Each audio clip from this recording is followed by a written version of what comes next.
Abigail's fingers trembled as she pressed her daughter closer, feeling Elizabeth's heartbeat against her own thundering chest. The auctioneer's voice boomed across Willow Creek's dusty square, calling for bids like she was livestock. $20. $30. The saloon owner leered. The old rancher licked his lips. Then a voice cut through the crowd, deep and unwavering, $150. Heads turned. A tall cowboy stepped forward, hat low over his eyes, hand resting on his gun belt. He met her gaze for one burning second, and something in those blue eyes promised she'd never stand on an auction block again. Before we begin, if you believe every soul deserves a second chance, subscribe to this channel. Stay with us until the very end to see how love can bloom in the most impossible places, and comment below what city you're watching from. I want to see how far Abigail's story travels across this world. The gavel cracked against wood like a gunshot. Abigail Summers flinched, tightening her arms around Elizabeth until the baby whimpered, 3 months old, innocent, unaware that her mother was about to be sold to the highest bidder in the Montana Territory. Lot 17, the auctioneer bellowed, his voice carrying across the packed square of Willow Creek. Woman age 25, able-bodied, comes with infant daughter. Prime domestic stock, gentlemen. Who'll start the bidding? Domestic stock. The words burned in Abigail's ears. 6 months ago, she'd been Mrs. Thomas Summers of St. Louis, wife of a respectable merchant. Now she stood on a platform in the scorching sun, her worn dress clinging to her back with sweat, while strange men evaluated her like they would a horse. $20, someone shouted from the crowd. Abigail's eyes swept the sea of faces. Rough miners with dirt under their fingernails. Cowboys fresh off cattle drives, smelling of leather and dust. A saloon owner she recognized from Main Street, his gaze crawling over her in a way that made her skin prickle. 25, called another voice. Elizabeth stirred against her chest, making those small sounds that meant she'd be hungry soon. Abigail bounced her, gently whispering against the baby's soft hair. Shh, sweetheart. Mama's here. Mama's here. But for how much longer? And who would tear them apart? $30, the saloon owner said, stepping forward. His smile revealed tobacco-stained teeth. I can always use another girl.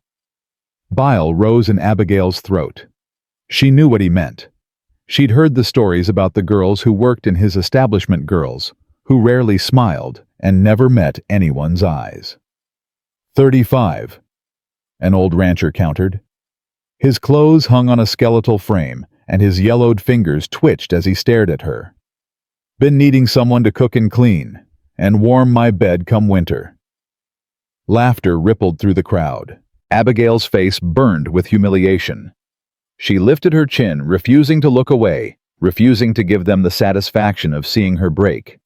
The auctioneer grinned, sensing profit. Do I hear 40?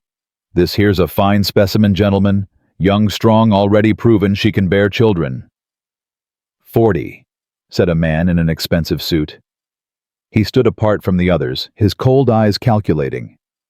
Something about him terrified Abigail more than all the rest. He looked like a man who collected things. Beautiful things he'd break, just to watch them shatter. 45, the saloon owner countered. 50, the suited man replied without hesitation. The bidding war had begun. Abigail's legs trembled beneath her. She'd known this moment was coming ever since her father-in-law had told her about his debts, about the creditors demanding payment, about the judge who'd ruled that she and Elizabeth were property to be liquidated. You're living under my roof, he'd said, not meeting her eyes. That makes you my ward, and a ward can be disposed of to settle accounts. She'd begged. She'd pleaded. She'd reminded him that she was his son's widow, that Elizabeth was his own flesh and blood. He'd walked away. Now here she stood with Elizabeth's tiny fingers curled around the fabric of her dress, while men haggled over her price. 75. The suited man said, his voice sharp with impatience. The crowd murmured. That was more than most would pay for a milk cow and her calf. The saloon owner hesitated, then shook his head and stepped back. Too rich for his blood. The auctioneer raised his gavel. $75. Going once. $100. The voice came from the back of the crowd, deep and steady. Every head turned. A man stood at the edge of the square, one boot propped on a hitching post. Tall, broad-shouldered, wearing a dusty duster that had seen hard miles. A wide-brimmed hat shadowed his face, but Abigail could see the strong line of his jaw darkened by several days' growth of beard. A gun belt rode low on his hips, worn and well-used. He straightened, moving through the crowd with a casual confidence that made men step aside. As he drew closer, Abigail saw his eyes clear blue, like a Montana sky after rain. They found hers across the distance, and something passed between them. Not pity. Something else. Recognition, maybe. Or determination. $100. The auctioneer repeated, his voice climbing with excitement. We have 100 from Mr. Harrington. Do I hear 125? The suited man snapped his jaw tight. The cowboy Harrington didn't look at his rival. His gaze remained fixed on Abigail. 150. Gasps rippled through the crowd. $150 was a fortune, more than a good horse, more than a season's wages for most working men. The suited man's face reddened. His hands clenched. For a long moment, silence stretched across the square, broken only by the cry of a hawk overhead and Elizabeth's soft coos. 150. The auctioneer called, his voice triumphant. Going once, going twice. The gavel fell with finality. Sold to Mr. Yates Harrington for $150. Abigail's knees nearly buckled. She clutched Elizabeth tighter, her heart hammering so hard she thought she might faint. Sold. She'd been sold. She and her baby daughter now belonged to a stranger whose name she'd just learned. Harrington approached the platform, his boots thudding against the wooden stairs. Up close she could see the weathered lines at the corners of his eyes, the sun-bleached streaks in his dark brown hair. He looked to be in his early 30s, with the kind of lean strength that came from hard physical labor. He reached into his coat and pulled out a leather pouch, counting bills into the auctioneer's greedy palm. The transaction completed, he turned to Abigail. "Ma'am," he said quietly, removing his hat. His voice was as steady as his gaze. "I'm Yates Harrington. If you'll come with me, please." It wasn't really a request. She was his property now. The law said so. That hateful judge had made it clear. But something in his tone and the way he'd said "please" made her throat tighten.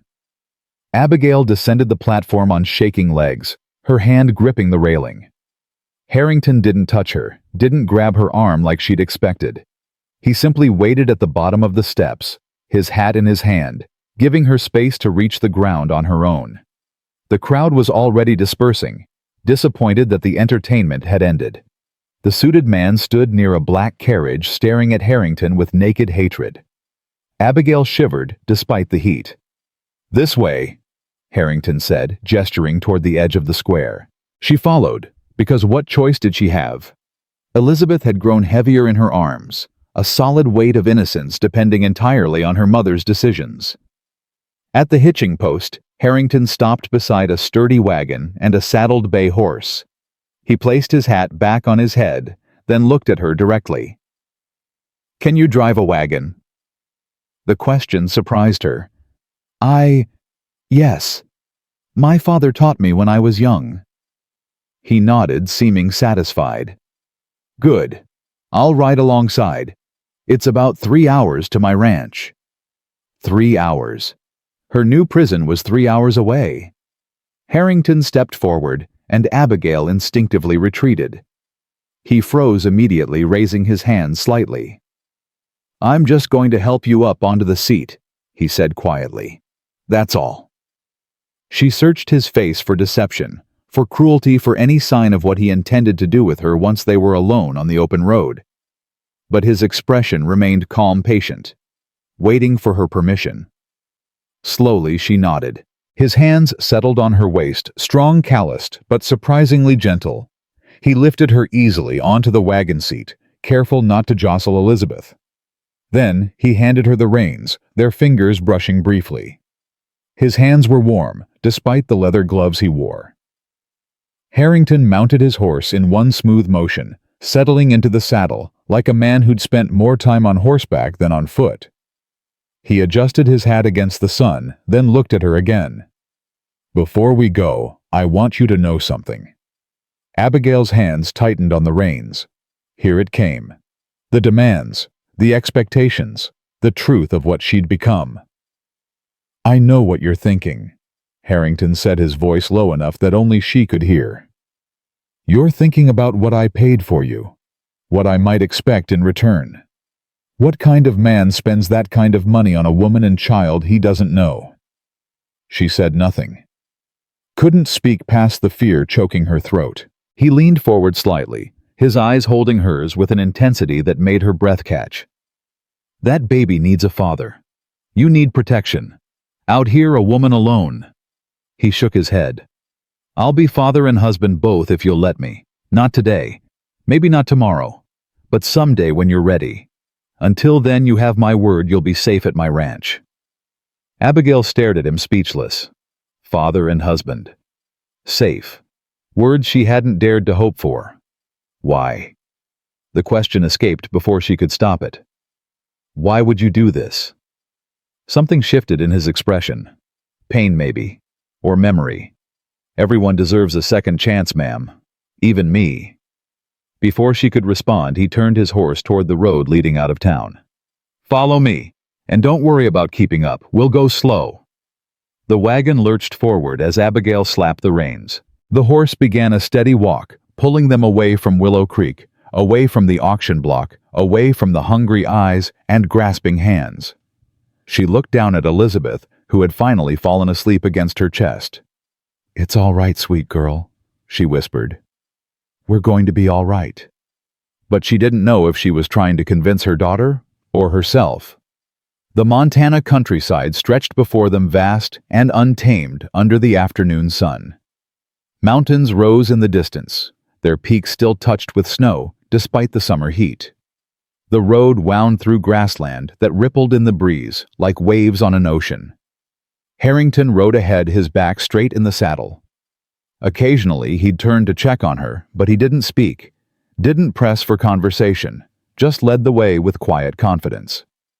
After an hour, they stopped at a creek to water the horses. Harrington dismounted and approached the wagon, reaching up to help her down. This time, Abigail didn't flinch when his hands touched her waist. "Thank you," she said stiffly as her feet touched the ground. He nodded, stepping back to give her space. "You must be hungry. It's not much, but—" He rummaged in his saddlebag and produced some jerky and a small loaf of bread wrapped in cloth. Abigail's stomach clenched with sudden hunger. She couldn't remember the last time she'd eaten. Yesterday morning, the day before. She took the food with trembling hands. "Thank you. There's a canteen on the wagon if you're thirsty," he added, then moved away to tend the horses. Abigail sat on a fallen log near the creek, Elizabeth stirring in her arms. She tore off a piece of bread and forced herself to eat slowly, even though she wanted to devour it like a starving animal. The baby woke, fussing softly. Feeding time. Abigail glanced at Harrington, but he'd moved down the creek, his back turned, giving her privacy without being asked. A gentleman. The thought unsettled her more than cruelty would have. She knew how to respond to cruelty, but kindness, respect. Those were dangerous. They made you hope, and hope could destroy you faster than any blow. When Elizabeth had finished nursing, Abigail changed her damp cloth and wrapped her snugly again. The baby gazed up at her with Thomas's dark eyes, and Abigail's chest constricted with grief so sharp it stole her breath. "Your papa would have loved you so much," she whispered. "He would have protected us both. But he's gone, little one. And now, ready to go." Abigail looked up to find Harrington standing a respectful distance away, his hat shading his eyes. She nodded, rising with Elizabeth cradled against her shoulder. This time, when he helped her back onto the wagon, his hands lingered a fraction longer. Not inappropriately, just steadying, making sure she was secure before he let go.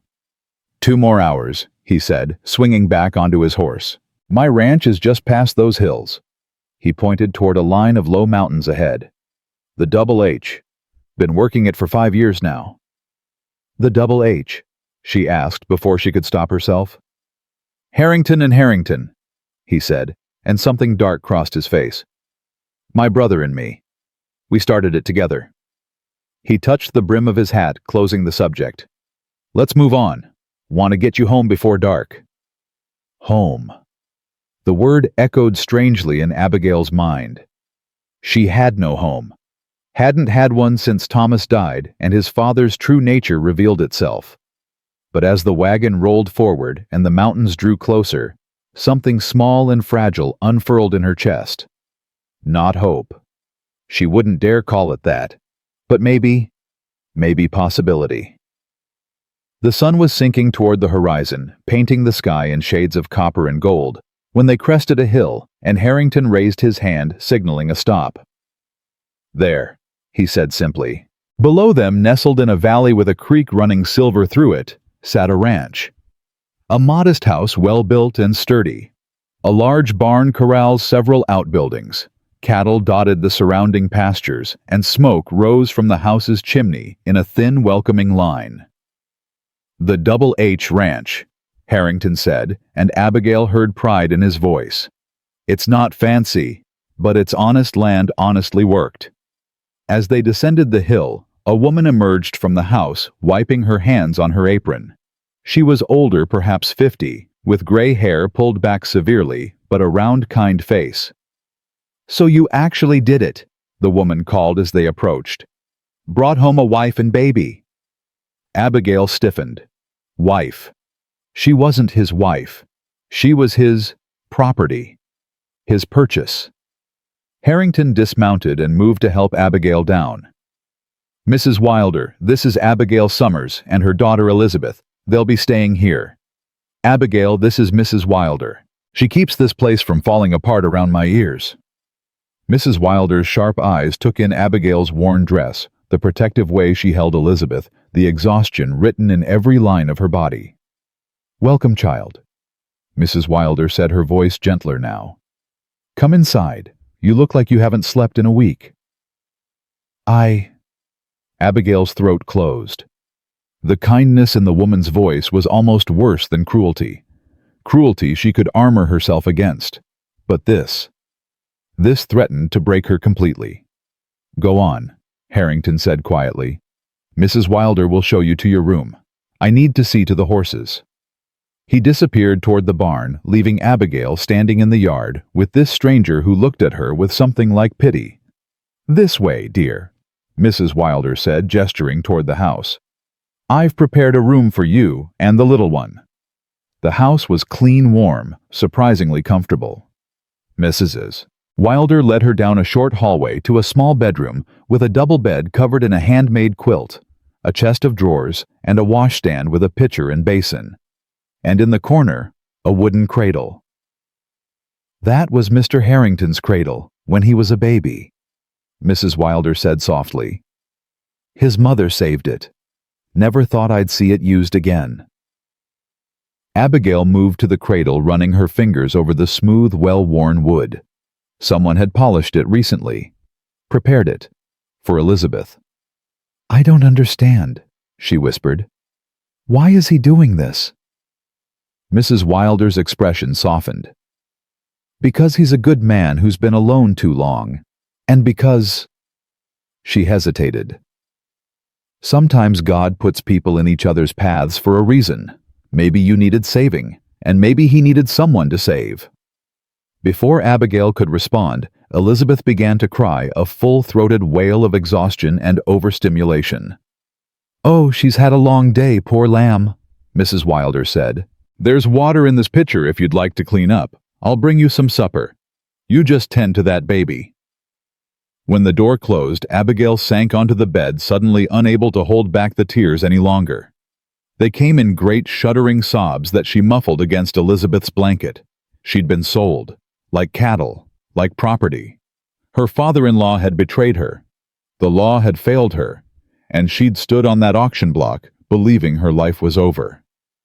But a stranger with blue eyes and calloused hands had paid a fortune to buy her. Not to use her. Not to break her. But to... what? Protect her, marry her. Someday.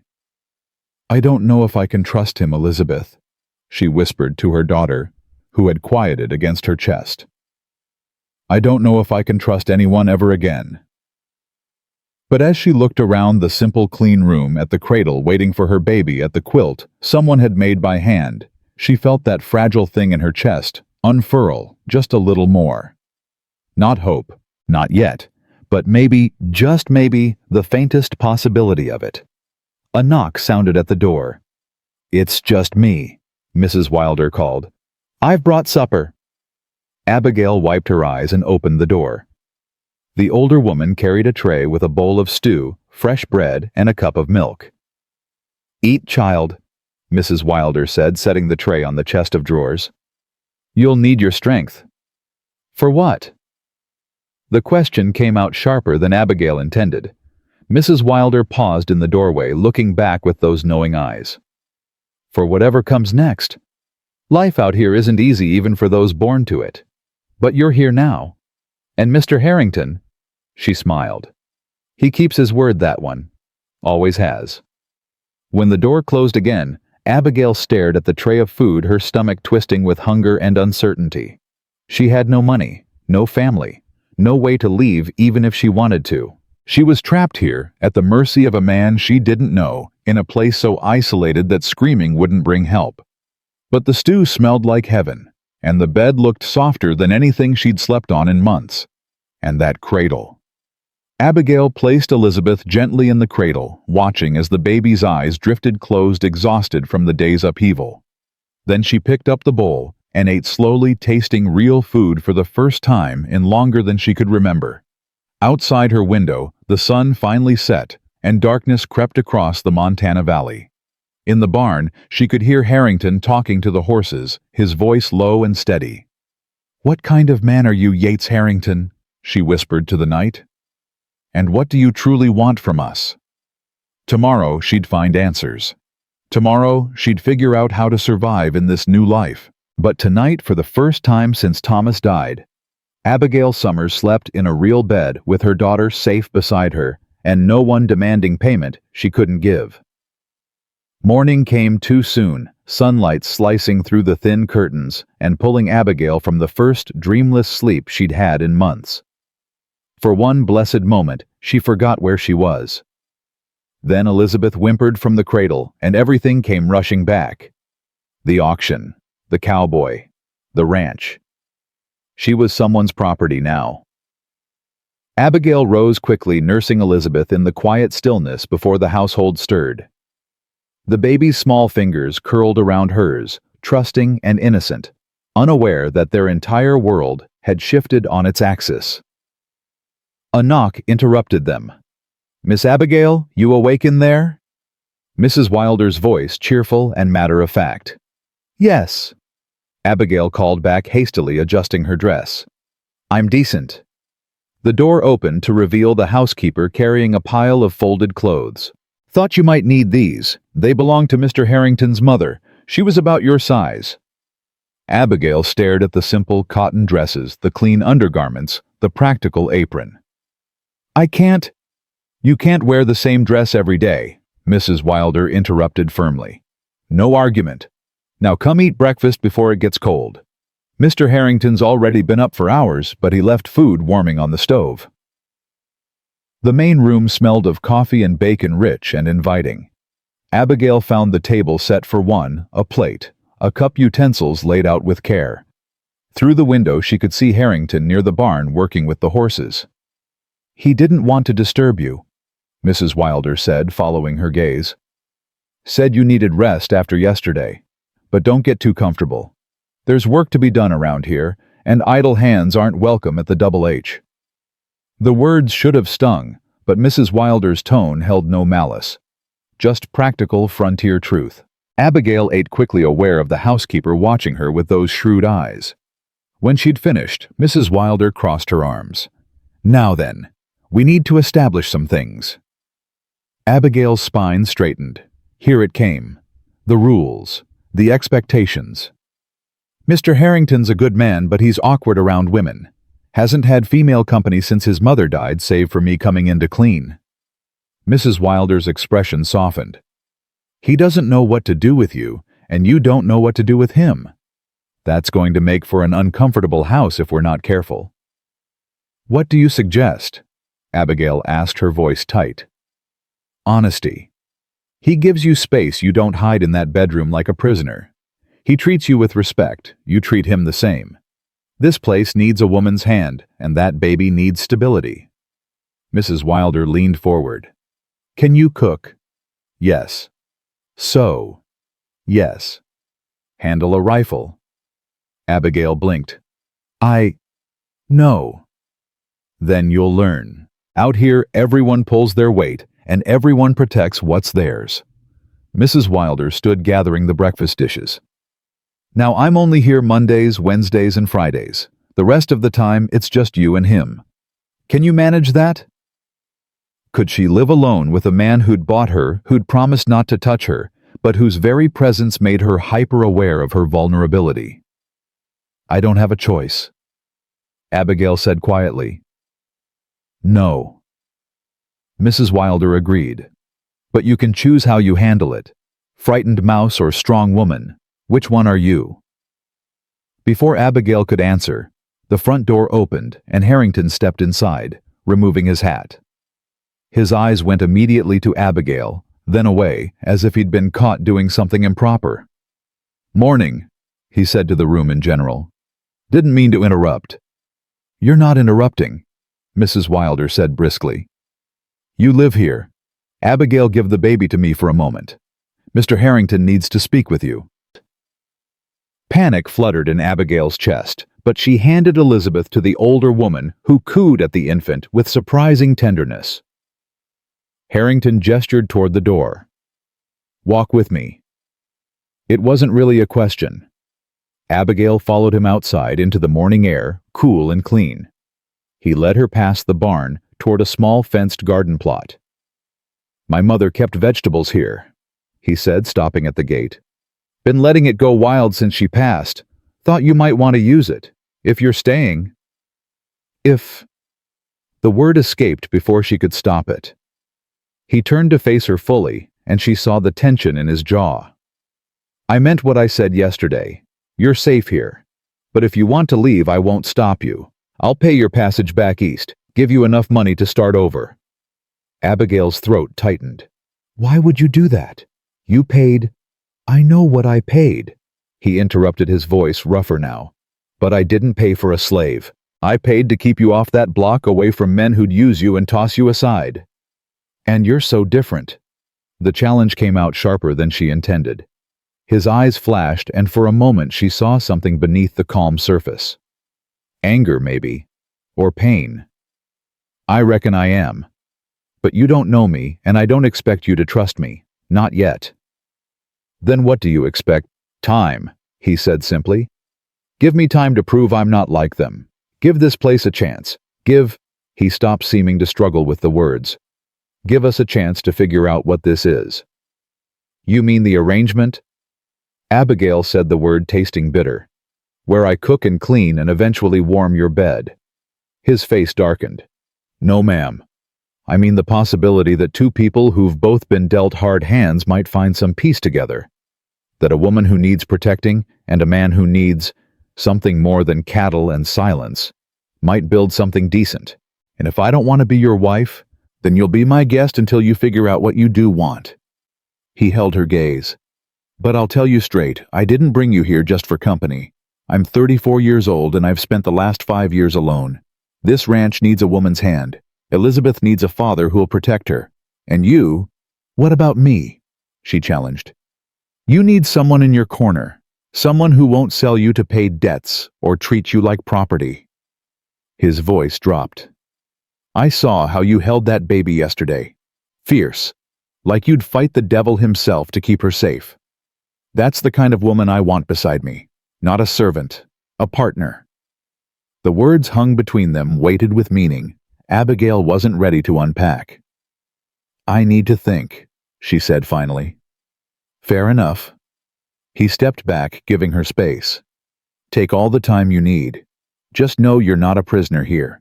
You're Miss Abigail, Mrs. Wilder's voice carried from the house, urgent and sharp. The baby's burning up.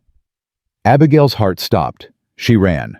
Elizabeth lay in Mrs. Wilder's arms, her tiny face flushed red, her body radiating heat.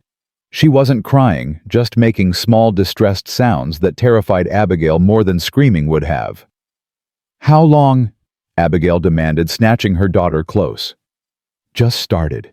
She was fine then, suddenly. Mrs. Wilder wrung her hands. I've seen this before. Babies can turn fast. Harrington appeared in the doorway, taking in the scene with quick understanding. Fever. High. Abigail said, her voice breaking. Too high. We need to cool her down. Mrs. Wilder, get lukewarm water and cloths. Not cold, lukewarm. He moved closer, his hand hovering near Elizabeth's forehead, but not touching. How's her breathing? Abigail forced herself to focus past the terror. Fast, but steady. Good. That's good. He looked at Mrs. Wilder, who stood frozen. Now please. The older woman hurried off, and Harrington turned back to Abigail. My brother's wife had fever like this once. We got her through it.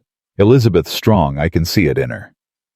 You don't know that, Abigail whispered, rocking her daughter. She's so small. If she won't. His voice was firm, certain. But you need to stay calm. Babies feel their mother's fear. Mrs. Wilder returned with a basin of water and soft cloths. For the next hour, they worked together, Abigail holding Elizabeth Harrington and Mrs. Wilder taking turns applying cool compresses, monitoring the baby's temperature, keeping watch for signs of improvement or decline. Talk to her, Harrington said at one point. Let her hear your voice. So Abigail talked. She told Elizabeth about Thomas, about their little house in St. Louis, about the garden she'd kept, and the plans they'd made. She sang lullabies her own mother had sung to her. She prayed, even though she wasn't sure God was listening anymore. And slowly, achingly, slowly, the fever broke. Elizabeth's skin cooled. Her breathing steadied. Her eyes fluttered open, focusing on Abigail's face with recognition. There she is, Mrs. Wilder breathed. There's our girl. Abigail burst into tears, clutching Elizabeth to her chest. The relief was so overwhelming it hurt. A hand settled on her shoulder. Harrington's hand, warm and steady. See, I told you she was strong. Abigail looked up at him through her tears. His face was drawn with exhaustion, his shirt damp with sweat from the tense vigil, but his eyes held only relief. Thank you, she managed. You didn't have to. Yes, I did. His hand squeezed gently, then released. She's yours. That makes her mine to protect too. The words settled over Abigail like a blanket, warm and unexpected. She didn't trust them yet, couldn't. But for the first time since the auction block, she felt the tiniest crack in the wall she'd built around her heart. Mrs. Wilder broke the moment with characteristic practicality. Well, that's enough excitement for one morning. Abigail, you take that baby back to bed and rest. Mr. Harrington, you've got cattle to check on. I'll handle the house. They both moved to obey, too exhausted to argue, but at the bedroom door, Abigail paused. Mr. Harrington? He turned, hat already in hand. I'll stay, she said quietly. For now, I'll give this a chance. Something bright and fierce flashed across his face. Hope, maybe, or relief. Thank you, ma'am. You won't regret it. She wasn't so sure about that, but as she carried Elizabeth back to their room and laid her in the cradle that had once held Harrington as a baby, Abigail realized something had shifted. He'd helped save her daughter without hesitation, without expecting anything in return.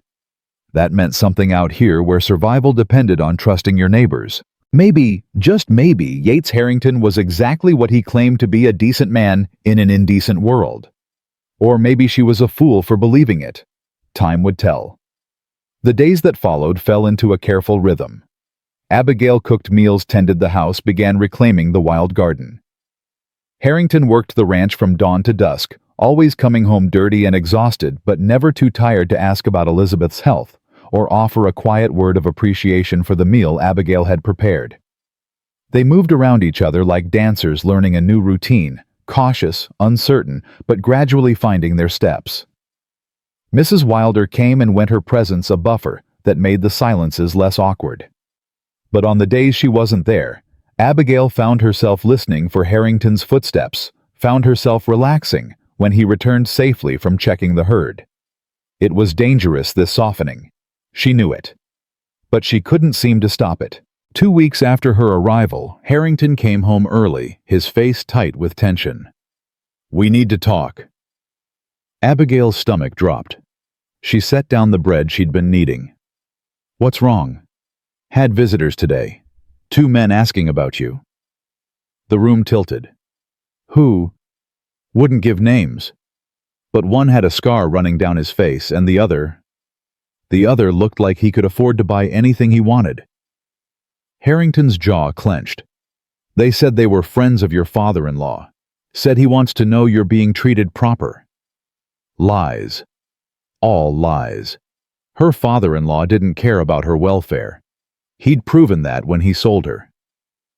"What did you tell them?" Abigail asked, her voice barely above a whisper. "Told them you're my wife now, and my wife's business is no one's concern but mine." He held her gaze. "That all right with you, wife?" The word hung between them, false but necessary. "Yes," she said. "That's... yes." "Good, because I don't trust them, and I don't trust whoever sent them." He moved closer, his voice dropping. "Abigail, I need you to be straight with me. Is there something about your past I should know? Something that might bring trouble to this ranch?" She wanted to lie, wanted to protect the fragile peace they'd built, but his eyes demanded honesty. "My father-in-law had debts, large ones. The auction was supposed to settle them, but if he still owes money..." She swallowed hard. "Creditors don't like to lose their collateral." "You're not collateral. Not anymore." His hand moved to the gun at his hip, a gesture that should have frightened her, but somehow didn't. "You're under my protection now. Anyone who wants to change that will have to go through me." The certainty in his voice made Abigail's chest tighten. "You don't know what you're promising. These men..." "I know exactly what I'm promising." He stepped back, his expression hardening. "I've dealt with men like that before. They respect one thing: strength, and they won't find me lacking." "There's something else." Abigail said, the words spilling out before courage could desert her. "Something you should know about me. About why my father-in-law found it so easy to sell me." Harrington waited, silent and patient. "When Thomas died, I was nothing. Not legally. A woman has no rights without a husband or father to speak for her. I had no money of my own, no property, no family back east who would take me in." Her hands twisted together. "I was completely dependent on his father's charity. And when that dried up, I became disposable. That's not right." Harrington said, his voice rough with anger, but not at her, she realized. For her. "The law shouldn't..." "The law is what it is," Abigail interrupted bitterly. "And it doesn't protect women like me. It protects men, like my father-in-law, who can sell their son's widow to pay gambling debts and sleep soundly at night." "Well, he won't sleep soundly if he comes near you again," Harrington said flatly. "That's a promise." The fierceness in his tone should have alarmed her. Instead, it made something warm unfurl in her chest.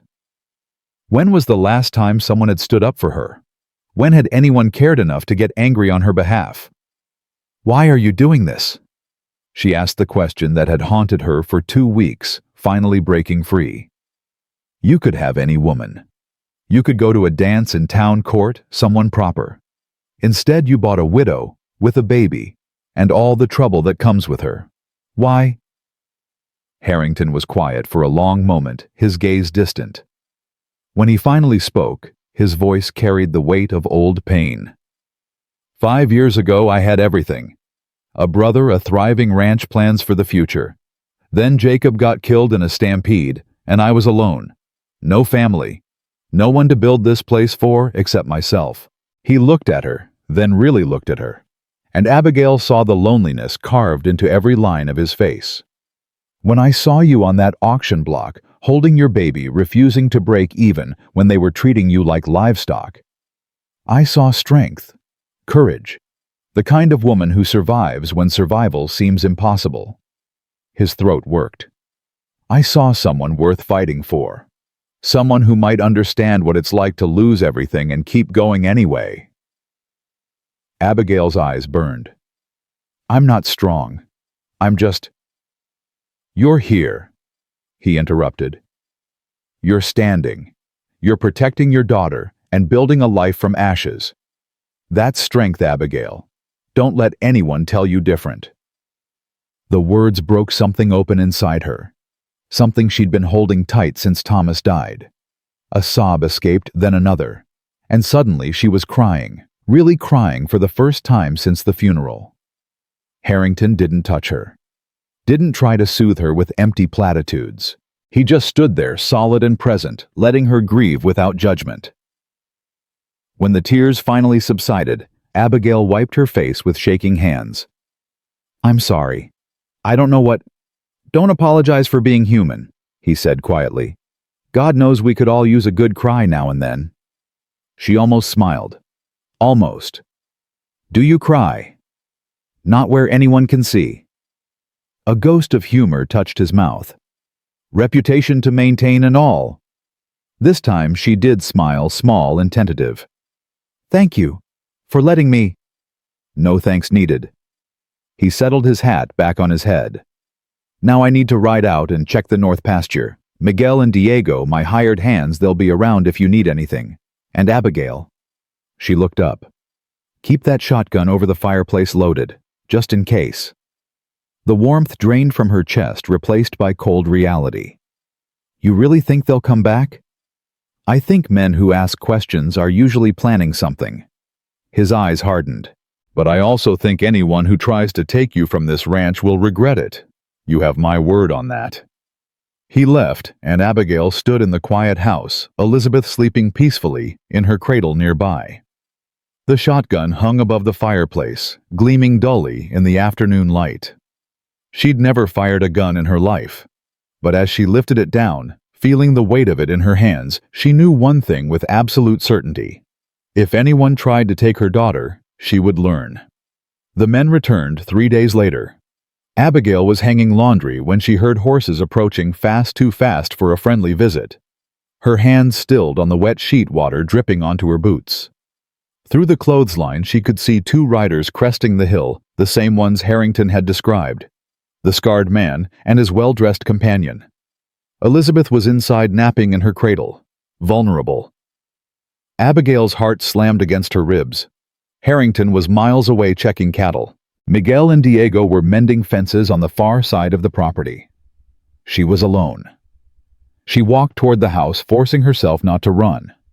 Running would show fear, and predators smelled fear. Ma'am? The scarred man's voice carried across the yard. Hold up there. We just want to talk. Abigail kept walking, reaching the porch steps. The shotgun was inside loaded and waiting above the fireplace. Just a few more feet. I said hold up. The voice was closer now, boots hitting dirt as someone dismounted. She turned at the door, one hand on the frame. My husband said you already talked. Nothing more to discuss. The well-dressed man smiled, but it didn't reach his eyes. Your husband. That would be Yates Harrington, correct? Paid quite a sum for you at that auction. That's his business and mine. See, that's where you're wrong. The man stepped closer, his companion flanking him. Your father-in-law, Mr. Whitmore, he's concerned about your welfare, wants to make sure you're being treated proper. Lies. Roland Whitmore cared about one thing only, his debts and how to settle them. I'm fine. Now leave. Can't do that until we see proof you're not being held against your will. The scarred man grinned, revealing tobacco-stained teeth. For all we know, Harrington's keeping you locked up. We're duty-bound to investigate. You have no authority here. Abigail's voice came out stronger than she felt. This is private property. Get off it before my husband returns. Now that's not very neighborly. The well-dressed man mounted the porch steps, and Abigail's hand shot inside, grabbing the doorframe for support. We're trying to help you, Mrs. Summers. Or should I say, Mrs. Harrington. Was there a wedding? Or is this just an arrangement? Heat flooded her face. That's none of your concern. It's very much our concern. See if there's no legal marriage, then you're still Mr. Whitmore's ward, and wards can be reclaimed by their guardians. His smile widened, especially when debts haven't been properly settled. Terror shot through her. The auction settled those debts. I was sold to pay them. Sold by someone who had no legal right to sell you, the scarred man interjected. Turns out that judge, he had ties to some business partners who owed Mr. Whitmore favors. Whole thing's questionable legally speaking. Abigail's mind raced. Were they telling the truth? Could Roland Whitmore actually reclaim her? You're lying. Maybe, maybe not. The well-dressed man was close enough now that she could smell his cologne, expensive and cloying. Why don't you come back to St. Louis with us? We'll sort it all out proper-like. Bring the baby too. Mr. Whitmore's mighty eager to see his granddaughter. Over her dead body. Abigail lunged inside, slamming the door and throwing the bolt. Her hands shook as she grabbed the shotgun from above the fireplace, checking the load like Harrington had shown her. Both barrels ready. Now that's just rude, the scarred man called through the door. We're trying to help you. Help yourself off my property, Abigail shouted back, moving to the window. She could see them clearly now, conferring in low voices. The well-dressed man gestured toward the barn, and the scarred man nodded. They were planning something. Abigail ran to Elizabeth's cradle, scooping up her daughter. The baby woke with a startled cry, and Abigail pressed her close, whispering urgently, "Shh, sweetheart. Mama's here. Everything's all right." But everything wasn't all right.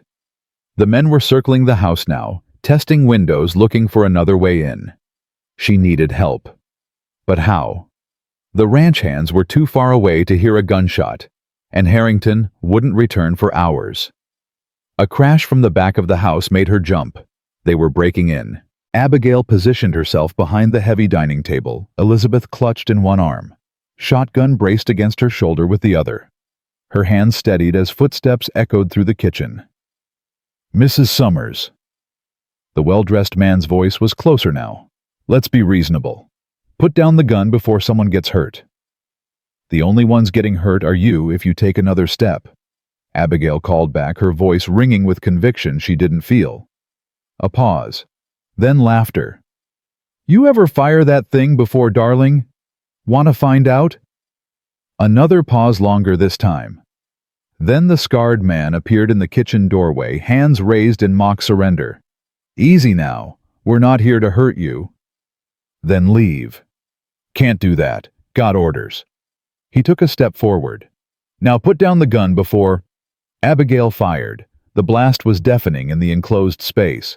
The shot went wide, deliberately missing the man but shattering the kitchen window behind him. He dove for cover, cursing. "You crazy bitch! You could have killed me. Next one won't miss." Abigail promised, her ears ringing but her aim steady. "Get out! Now!" The well-dressed man appeared in the doorway, his expression cold. "That was a mistake. We were willing to talk, but now—" Hoofbeats thundered outside, multiple riders approaching fast. The men froze. "Boss?" Miguel's voice, urgent and sharp. "You all right in there?"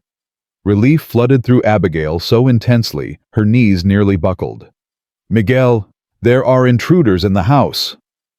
The back door crashed open, and the scarred man bolted through it. The well-dressed man hesitated, his eyes locked on Abigail with naked hatred.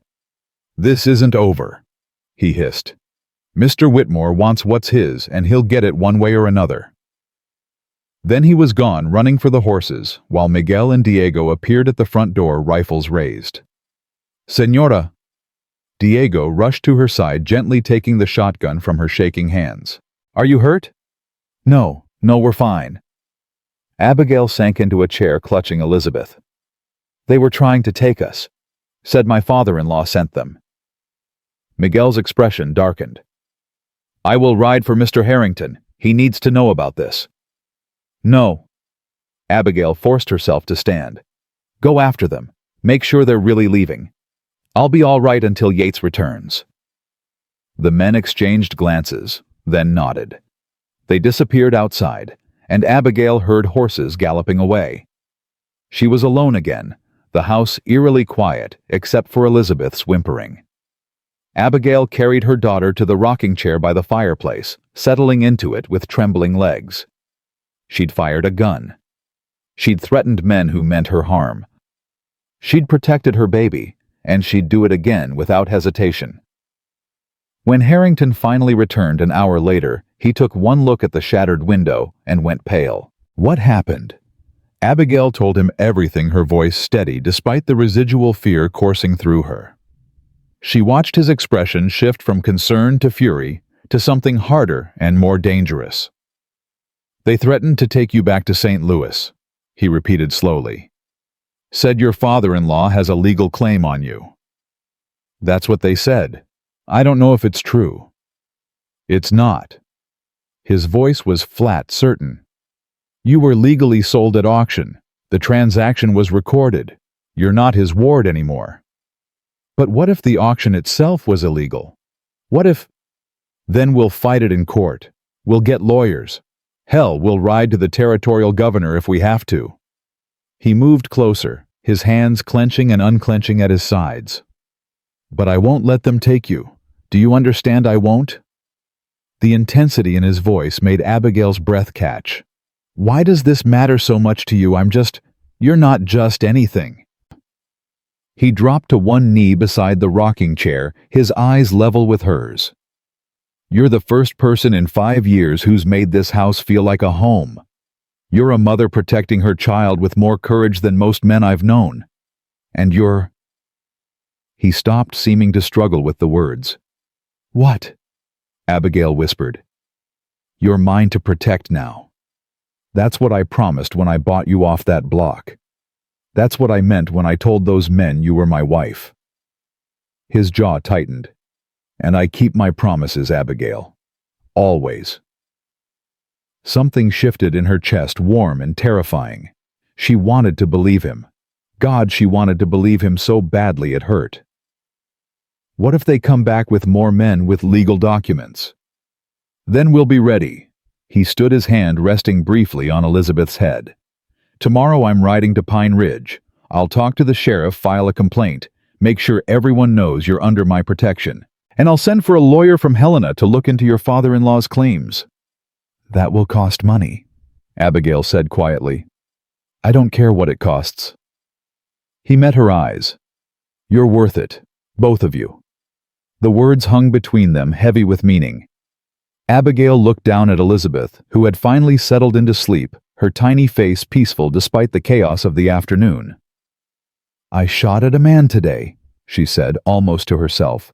"I pulled the trigger, and I didn't hesitate." "Good." Harrington's voice was firm. "That means you've got what it takes to survive out here. But Abigail—" He waited until she looked up. "Next time, don't miss. Men like that only understand one language." She should have been shocked by the bluntness. Instead, she felt oddly comforted. He wasn't coddling her, wasn't treating her like a delicate flower. He was treating her like an equal, someone capable of defending herself and those she loved. "Will you teach me," she asked, "to shoot properly? Starting tomorrow." He moved toward the kitchen to inspect the damage. "Tonight, I'm sleeping in the main room, just in case they're stupid enough to try again." "You don't have to." "Yes, I do." He looked back at her, and Abigail saw the fierce protectiveness in his eyes. "You're my responsibility now, and I take care of what's mine." That night, true to his word, Harrington made a bedroll near the fireplace. Abigail lay in her own bed, listening to him move around the house, checking locks and windows. The sound should have made her nervous. Instead, it made her feel safe. For the first time since Thomas died, she wasn't facing danger alone. But sleep came uneasily, full of dreams about auction blocks and reaching hands, and Elizabeth crying out for her from somewhere Abigail couldn't reach. She woke to voices outside, low and urgent. Dawn was just breaking, painting the sky in shades of gray. Abigail rose quickly, checking on Elizabeth first, still sleeping peacefully, then moving to the window. Harrington stood in the yard with Miguel and Diego, all three men armed. A fourth figure approached on horseback, and Abigail's heart stopped. It was Mrs. Wilder's husband Frank, riding hard and looking grim. Abigail threw a shawl over her nightgown and rushed outside. "What's wrong?" The men turned, and Harrington stepped forward. "Go back inside, Abigail." "Not until someone tells me what's happening." Frank dismounted, his weathered face creased with worry. "Ruth sent me. Said you needed to know right away. Those men who came here yesterday, they're staying at the boarding house in Pine Ridge. Been asking questions about you and Mr. Harrington. About whether the marriage is real." Abigail's stomach dropped. "How does she know this?" "Ruth knows everyone in town. Folks talk to her." Frank's expression softened. "She's worried, Miss Abigail. Says those men have the look of trouble about them." "They are trouble," Harrington said flatly. "But we're handling it." "There's more." Frank shifted uncomfortably. "They've been sending telegrams. To St. Louis from what I hear. And they got a reply yesterday that made them real happy. One of them said something about papers being drawn up. Legal papers. A claim on her person on Elizabeth." Abigail felt the world tilt. "How long do we have?" Harrington asked. His voice clipped and professional. "Days, maybe. Week at most if they're waiting for documents to arrive." Frank looked between them. "Ruth wanted me to tell you something else too. She said if it comes down to it, if you need to prove the marriage is real, the whole town will stand witness. Nobody in Pine Ridge takes kindly to men who threaten women and babies." Warmth flooded through Abigail's chest. She'd never met most of the townspeople, but they were willing to lie for her to protect her from men claiming legal authority. "Tell Ruth we appreciate it," Harrington said. "But it won't come to that. I'm riding to Pine Ridge this morning to talk to Sheriff Coleman, and Abigail and I are getting married. Today. Legal and proper, so there's no question." Abigail's head snapped toward him. "What?" "It's the only way to protect you and Elizabeth from your father-in-law's claims." He turned to face her fully, his expression unreadable. "If we're legally married, you're no longer his ward. You're my wife under my protection, and he has no claim on you or the baby." "You can't just decide that." Abigail protested, her heart hammering. "Marriage is necessary." His voice softened. "I know it's not what either of us planned, but if those papers they're waiting for give your father-in-law legal standing, we'll need every defense we can muster. A marriage certificate is the strongest one we've got." He was right. Abigail knew he was right. But the thought of binding herself to this man, this stranger, who'd become something more than a stranger, but less than. What? What was he to her? "I need to think," she said. "Think fast." Frank cleared his throat. "Because Ruth also heard those men talking about coming back out here with the sheriff, claiming you're being held against your will. Once they do that, once they get legal authority involved, it gets a whole lot messier." Abigail looked at the four men watching her, waiting for her decision. Miguel and Diego, who'd ridden to her rescue without hesitation. Frank, who'd gotten up before dawn to warn them. And Harrington, who'd promised to protect her and kept that promise at every turn. She thought of Elizabeth, sleeping peacefully inside, unaware that her future hung in the balance. Thought of Roland Whitmore's cold eyes as he'd told her she was being sold. Thought of standing on that auction block, terrified and helpless. Never again. "All right," she said quietly. "We'll get married. But Yates—" She waited until his eyes met hers. "This doesn't mean I love you. Not yet." Something flickered across his face. Disappointment maybe, or understanding. Fair enough. But it means we're partners in this fight. That enough for you? It has to be. Then let's ride. He turned to Miguel. You and Diego stay here. Guard the house. Anyone who's not me or Frank comes near you, run them off. With bullets if necessary. The two ranch hands nodded grimly, and Harrington strode toward the barn. Frank followed, and Abigail stood alone in the yard, watching the sun rise over the Montana hills. In less than an hour she'd be married to a man she barely knew. But she'd be free of Roland Whitmore forever. The ceremony was brief and awkward, performed by Reverend Johnson in his small church on the edge of Pine Ridge. Mrs. Wilder stood as witness, having rushed over the moment she heard her eyes bright with tears. Frank signed the marriage certificate with a steady hand, and the Reverend pronounced them husband and wife before God and the law. Harrington didn't kiss her. He simply took her hand, his grip firm and warm, and said, "Thank you." Two words that somehow carried more weight than any wedding vows Abigail had ever heard. Afterward, they stopped at the sheriff's office. Coleman was a grizzled man in his 50s, with sharp eyes that missed nothing. He listened to their story without interruption, then leaned back in his chair. You did the right thing getting married legal. Strengthens your position considerably. He pulled out a form and began writing. I'll file a complaint about those men harassing you on your property. Trespassing, threatening behavior, attempted break-in. That should keep them busy for a while. What if they come back with papers from St. Louis? Abigail asked, her voice tight. Claiming some kind of guardianship. Then they'll have to prove it in court. And courts out here move slow, especially when it comes to territorial disputes with states back east. Coleman's eyes softened. Mrs. Harrington, I've seen men like your father-in-law before. They think money and connections give them power everywhere. Out here, we don't put much stock in that. We care about what's right, and taking a widow and baby away from a good home ain't right. The use of her new name, Mrs. Harrington, made Abigail's throat tighten. She was someone's wife again, protected under law, no longer disposable. Thank you, Sheriff, Harrington said, rising. We appreciate your help. Just doing my job. Coleman stood as well, extending his hand. Congratulations on your marriage, by the way. Mrs. Wilder tells me you've got a fine baby girl. Elizabeth, Abigail said softly. She's 3 months old. Well, you bring her by sometime. My wife loves babies. He walked them to the door. And Harrington, keep your eyes open. Men who send enforcers don't give up easy. I know. Harrington's hand settled on the small of Abigail's back, a gesture both possessive and protective. But neither do I. They rode back to the ranch in silence, the marriage certificate tucked safely in Harrington's saddlebag. The reality of what they'd done settled over Abigail like a heavy blanket. She was married, again, to a man who'd bought her at auction and now wore a wedding band that matched her own. It should have felt wrong. Instead, it felt like the first solid ground she'd stood on in a year.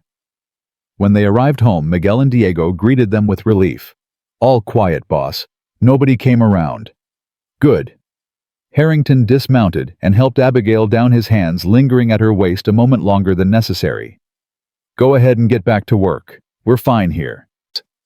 The hands rode off, and Abigail found herself alone with her new husband in the yard, where she'd fired a shotgun at intruders just yesterday. Abigail.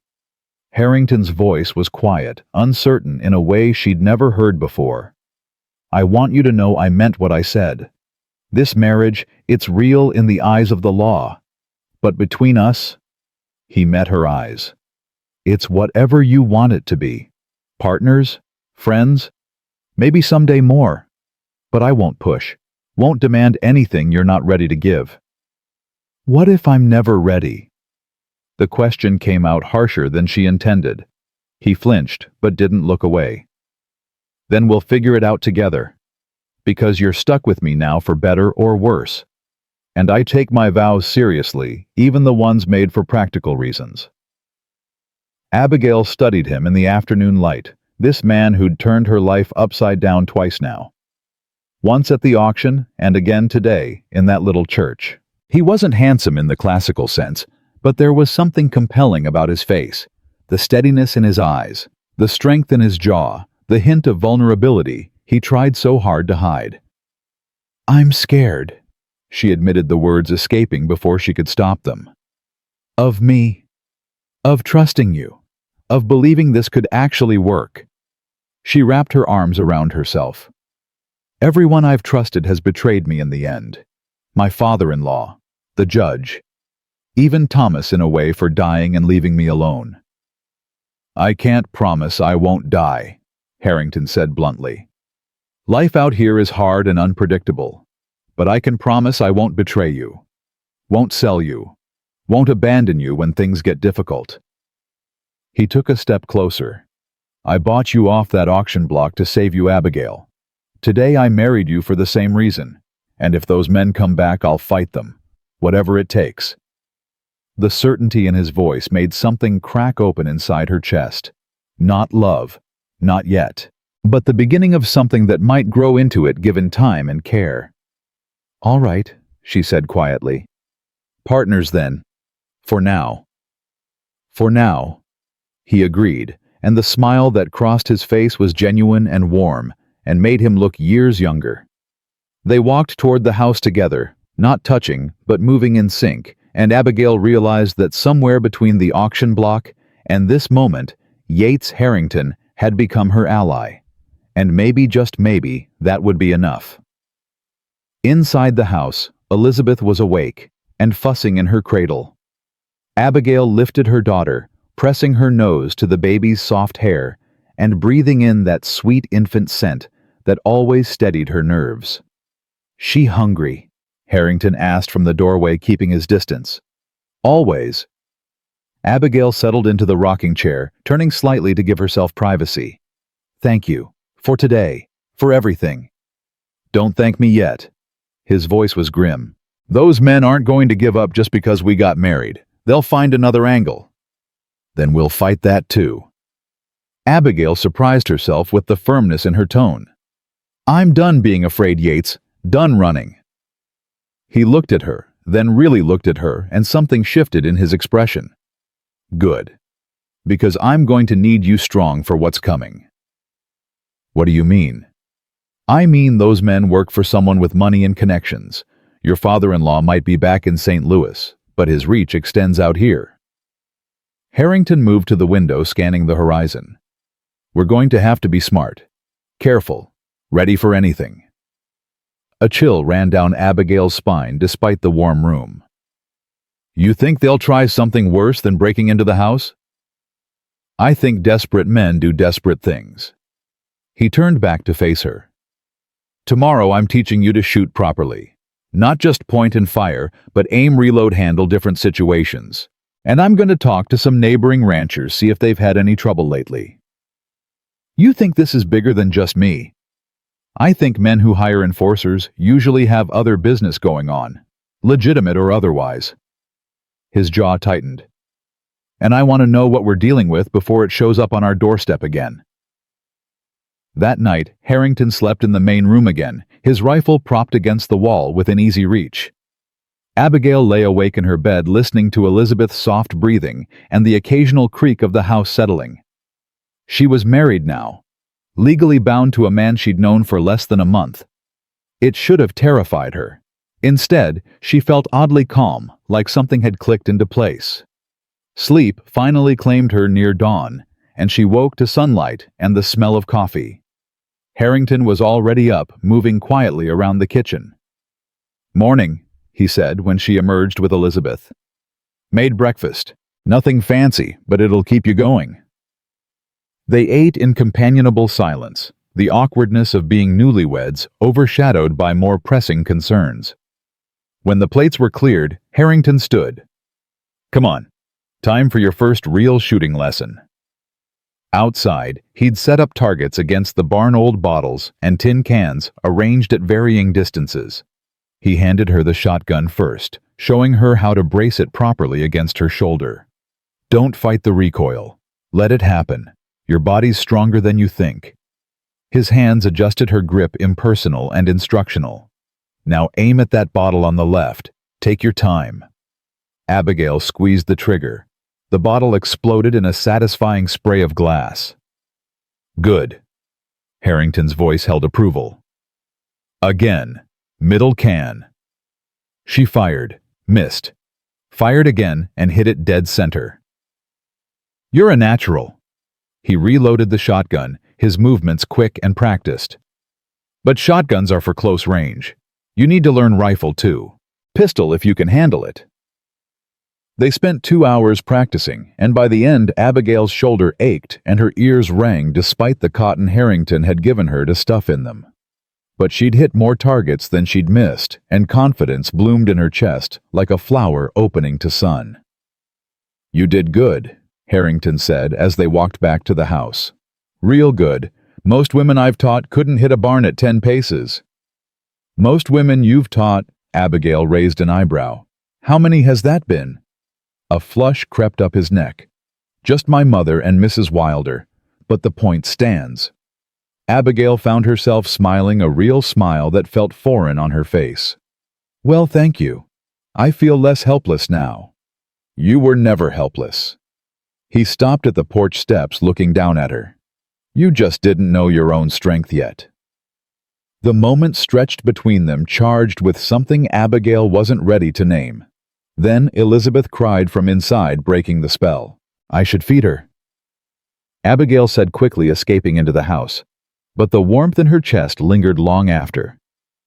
3 days passed in uneasy peace. Harrington taught her to shoot every morning, then rode out to check cattle and talk to neighbors. Miguel and Diego stayed close to the house, always armed, always watchful. Mrs. Wilder came and went, her presence a buffer against the tension that hummed beneath the surface of daily life. On the 4th day a rider came, not the scarred man or his well-dressed companion, but a boy who couldn't have been more than 15, his face dusty and anxious. He handed Harrington an envelope, refused the offered coin, and rode off like the devil was chasing him. Abigail watched from the porch as Harrington opened the letter, his expression darkening with each line he read. "What is it?" she called. He looked up, and the anger in his eyes made her stomach clench. "It's from a lawyer in St. Louis, Clarence Beckworth. Says he represents your father-in-law's interests." "What does he want?" "Everything." Harrington climbed the porch steps, holding out the letter. "Read it yourself." Abigail's hands trembled as she scanned the formal language. Words jumped out at her like attackers: unlawful seizure, improper guardianship transfer, rightful custody, demand immediate return. "He's claiming the auction was illegal," she whispered. "That you kidnapped me and Elizabeth. That's insane. There were witnesses, documentation. He's saying the judge who authorized the sale had no jurisdiction over me because I'm not a Montana resident." Abigail's voice shook. "He's saying I should have been handled by Missouri courts." "That's a technicality at best." "Maybe. But it's enough to cause trouble." She looked up at him, fear clawing at her throat. "Yates, what if he's right? What if they can take us back?" "They can't." His voice was flat, certain. "You're my wife now. That supersedes any guardianship claims. Unless the marriage itself is deemed fraudulent." Abigail pointed to a paragraph near the bottom. "See? He's questioning the legitimacy of our union, calling it a sham to circumvent legal proceedings." Harrington's jaw clenched so hard she could see the muscle jumping. "Then we prove it's real." "How by?" She stopped, heat flooding her face. "I'm not going to let strangers examine our private life to determine if our marriage is valid. No one's asking you to." He took the letter from her hands, crumpling it. "But we are going to fight this. I'm writing to Helena tomorrow, talking to a real lawyer. Someone who knows territorial law inside and out." "That's 2 days' ride." "I know." He looked toward the barn where Miguel and Diego were working. "You'll stay here with the hands. Keep the doors locked, guns loaded. If those men come back, you shoot first and ask questions later. Don't leave me." The words escaped before Abigail could stop them, raw and desperate. Harrington's expression softened. I have to. This needs to be handled right with legal backing we can trust. But I'll be back as fast as I can ride. I promise. Everyone promises. Bitterness leaked into her voice. And everyone breaks them eventually. Not me. He reached out slowly, giving her time to pull away, and touched her cheek. Not with you. The warmth of his palm against her skin made Abigail's breath catch. She wanted to lean into it, to take comfort from this man who'd become her shield against the world. But trust was a luxury she couldn't afford. Just come back, she said quietly. Wild horses couldn't keep me away. He left before dawn the next morning, his saddlebags packed with supplies and the crumpled letter. Abigail watched from the porch as he rode toward the horizon, his figure growing smaller until it disappeared completely. Then she was alone with Elizabeth and two ranch hands who barely spoke English, facing whatever threat might come. The first day passed without incident. Abigail threw herself into work scrubbing floors until her hands were raw baking bread, until the kitchen was too hot to breathe in anything to keep her mind from spiraling into fear. The second day brought storm clouds and an unnatural stillness. Miguel and Diego worked closer to the house than usual, their rifles never far from reach. Elizabeth sensed the tension and fussed constantly, refusing to settle, no matter how much Abigail rocked her. The third day, the men returned. Abigail saw them coming from a mile away, 3 riders this time instead of 2. The scarred man, the well-dressed man, and a third figure in a black suit who carried himself with the authority of someone used to being obeyed. She grabbed the rifle, checked the load, and positioned herself at the window. Miguel and Diego emerged from the barn, their own weapons raised. Mrs. Harrington, the man in the black suit called out. My name is Clarence Beckworth. I'm an attorney representing Roland Whitmore. I'd like to speak with you. No, Abigail called back, her voice carrying across the yard. Leave my property. I'm afraid I can't do that. I have legal documents requiring your appearance before a territorial judge. He held up a sheaf of papers. This is a court order, Mrs. Harrington. You're required to come with us. She's not going anywhere. Miguel shouted, his rifle trained on Beckworth. Then you're interfering with legal proceedings. That's a crime. Beckworth's voice remained calm, reasonable. I have the authority of the United States government behind me. Will you defy that? Miguel hesitated, glancing at Diego. Neither man wanted to start a shooting war with government authority. Abigail made a decision. She stepped onto the porch, rifle in hand, but pointed at the ground. Show me the papers. Beckworth dismounted, slowly approaching with his hands visible. When he reached the porch, he held out the documents. Abigail scanned them quickly, her heart sinking with each official seal she recognized. These look real, she said quietly. They are real. Beckworth's expression was professionally sympathetic. Mrs. Harrington, I understand you've been through a difficult time, but Mr. Whitmore is genuinely concerned about your welfare and that of his granddaughter. He simply wants to ensure you're safe and acting of your own free will. I am acting of my own free will. I married Yates Harrington legally, under circumstances that raise questions about duress and coercion. Beckworth pulled out another document. This is a deposition from the auctioneer in Willow Creek. He states you appeared distressed during the sale, that you didn't speak or consent verbally. I was terrified, as your client had just sold me like livestock. A sale that may have been illegal under Missouri law. Beckworth tucked the papers away. Look, I'm not here to cause trouble. I'm here to ensure justice is served. Come with me to Pine Ridge, speak with Judge Thornton. Clarify your situation. If everything is as you say, you'll be back home by evening. And if it's not, then the court will determine next steps. His eyes were cold, despite his reasonable tone. But Mrs. Harrington, you should know that refusing a court order is contempt. That carries penalties, for you and for anyone harboring you. Miguel and Diego shifted uncomfortably. They were good men, loyal, but asking them to defy government authority was too much. "Give me a moment," Abigail said, retreating into the house. Her mind raced. If she refused, they'd arrest her. Possibly arrest Miguel and Diego too. But if she went with them, if she walked into that courtroom without Harrington beside her, without legal representation... Elizabeth. She had to think of Elizabeth first. Abigail made another decision, one that would haunt her later. She wrote a quick note to Harrington explaining what had happened, and tucked it under the sugar bowl where Mrs. Wilder would find it when she came tomorrow. Then she gathered Elizabeth and a bag of the baby's necessities. When she emerged, Beckworth smiled. "A wise choice, Mrs. Harrington." "I want my ranch hands to come with us," Abigail demanded. "As witnesses." "Of course. This is all perfectly legal and above board." It didn't feel legal. It felt like a trap closing around her neck.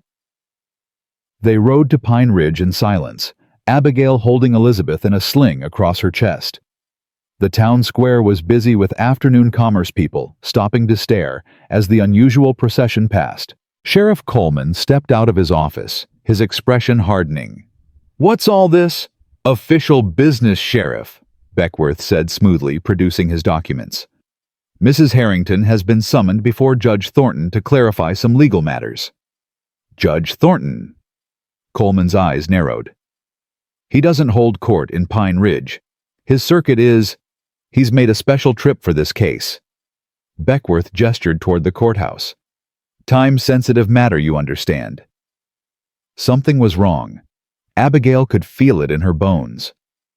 But before she could speak, Beckworth was ushering her toward the courthouse, his hand firm on her elbow. The courtroom was small and stuffy, the judge already seated behind his bench.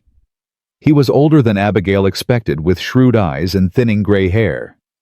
When he looked at her, she saw calculation, not justice. "Mrs. Harrington," Judge Thornton said. "Or should I say Mrs. Summers? There seems to be some confusion about your marital status." "I'm legally married to Yates Harrington," Abigail said firmly. "We were wed 4 days ago by Reverend Johnson." "Under what circumstances?" The judge leaned forward. "And where is your husband now?" "He's in Helena on business. He'll be back." "Convenient that he's not here to verify your claims." Thornton glanced at Beckworth. "Counselor, present your case." What followed was a nightmare. Beckworth laid out his argument with clinical precision: the questionable auction, the hasty marriage, Harrington's purchase of Abigail for an unusually high sum, suggesting ulterior motives. He painted a picture of a vulnerable woman coerced into servitude by a ruthless rancher. "That's not true," Abigail protested. "Yates has never forced me to do anything." "Then why did he leave you alone at the ranch while he rode to Helena?" Thornton asked. What business was so important he'd abandon his new bride?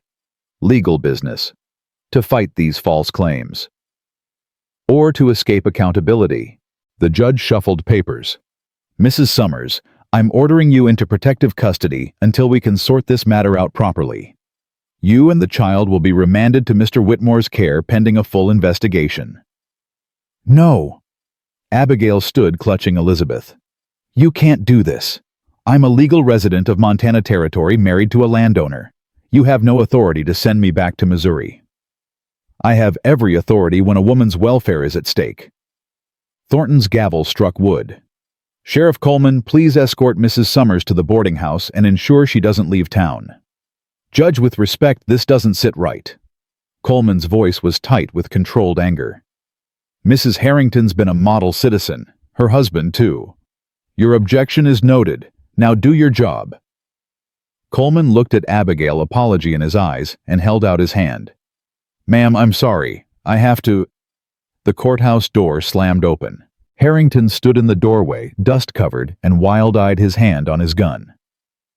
"You're not taking my wife anywhere," he said, his voice deadly calm. The courtroom erupted. Beckworth lunged for papers. The judge shouted for order. Coleman moved between Harrington and the bench, but Abigail only had eyes for her husband, who'd ridden hard through 2 nights to get back to her. "Mr. Harrington!" Judge Thornton's voice cracked like a whip. You're disrupting legal proceedings. Legal. Harrington strode forward, pulling documents from his coat. I've just come from Helena, with statements from 3 different lawyers, all confirming that you, Judge Thornton, have been disbarred from practicing in Montana Territory for the past 6 months. You have no authority to order anything. Silence fell like a stone. That's a lie, Thornton blustered. I'm a circuit judge appointed by officials in Missouri who have no jurisdiction here. Harrington slapped the papers on the bench. You're a fraud, Thornton. And you, he turned to Beckworth, are complicit in attempted kidnapping. Beckworth's face went white. I had no idea. He showed credentials. Save it for the federal marshal I wired in Helena. Harrington moved to Abigail's side, his hand settling protectively on her back. My wife is coming home with me. Anyone who tries to stop us will answer to me personally. Now wait just a minute. The scarred man growled, reaching for his gun. Coleman's rifle was up, faster trained on the man's chest. I wouldn't. We've been wanting to talk to you boys about some cattle rustling anyway. Everything happened fast after that. The scarred man and his companion bolted for the door, but ran straight into Miguel and Diego, who'd been waiting outside. Thornton tried to escape through the judge's chambers, but found Mrs. Wilder blocking his path, a rolling pin in hand. Thought you could come into my town and play at being judge, she said sweetly. Not today, mister. By the time the real territorial marshal arrived 2 days later, the entire scheme had unraveled. Thornton confessed to being hired by Roland Whitmore to fabricate legal authority. Beckworth, genuinely duped, turned state's evidence in exchange for immunity. The scarred man and his companion faced charges for trespassing, attempted kidnapping, and a string of rustling operations across 3 territories. And Roland Whitmore received a warrant for his arrest, though he'd fled St. Louis before it could be served. That night back at the ranch, Abigail sat in the rocking chair with Elizabeth, while Harrington stood at the window watching the darkness.